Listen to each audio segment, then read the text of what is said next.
En clair, les coopérations se font au détriment du service public. Mais les principaux perdants sont les usagers.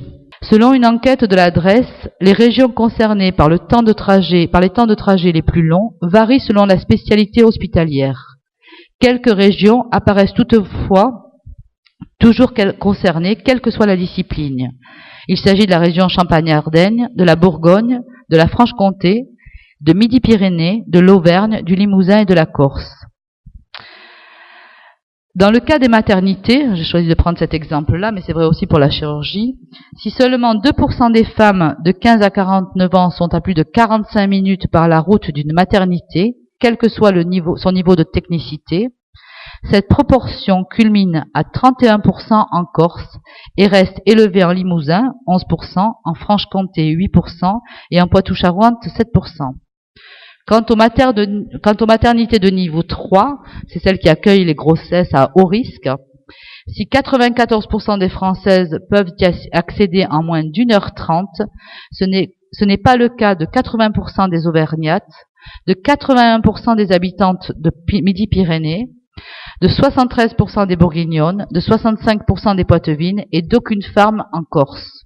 Cependant, le plus grand scandale en termes d'accessibilité aux soins réside dans la mise à l'écart des plus démunis du système de santé. Le rapport annuel de Médecins du Monde parle d'un véritable krach sanitaire. Un quart des patients qui y viennent en consultation auraient dû venir se faire soigner plus tôt. Ils se mettent en danger et mettent en danger leur entourage. Des épidémies dont on connaît, qui n'avaient plus lieu, comme la rougeole, sont réapparues, et en particulier, il y a eu une très grande épidémie en 2008. Concernant les femmes enceintes, 68% de celles qui s'adressent à Médecins du Monde ne bénéficient pas de soins périnataux normalement prodigués. 23% seulement ont un logement stable et 8% vivent dans la rue. Le rapport fait état d'une augmentation de 30% en 2 ans de la proportion d'enfants et d'adolescents de moins de 18 ans consultants. La moitié de ces mineurs ont moins de 7 ans, 9% sont sans domicile fixe, un tiers seulement des moins de 6 ans sont vaccinés correctement et un tiers sont suivis par les services de protection maternelle et infantile. Dans le contexte ultra-sécuritaire que nous traversons, les étrangers sont malheureusement les premières victimes de ces rejets et de ces exclusions. Mais pas les seuls. L'ensemble de la population est concernée. 19% des ménages les plus modestes ne sont pas couverts par une complémentaire, contre 4% seulement des plus aisés. 8,5% des enfants d'ouvriers en classe de 3e souffrent de problèmes dentaires, contre 0,5% chez les enfants de cadres. Les bénéficiaires de la CMU font encore plus souvent l'objet de discrimination par les médecins spécialisés qui refusent de les recevoir. La question de l'espérance de vie, qui a servi d'argument au gouvernement pour allonger la durée des cotisations et le report de l'âge de départ en retraite, a cessé de s'allonger depuis environ 3 ans, amorçant même un recul. Ce recul de l'espérance de vie est constaté dans les pays les plus riches, comme les États-Unis, où l'organisation du système de santé est montrée du doigt.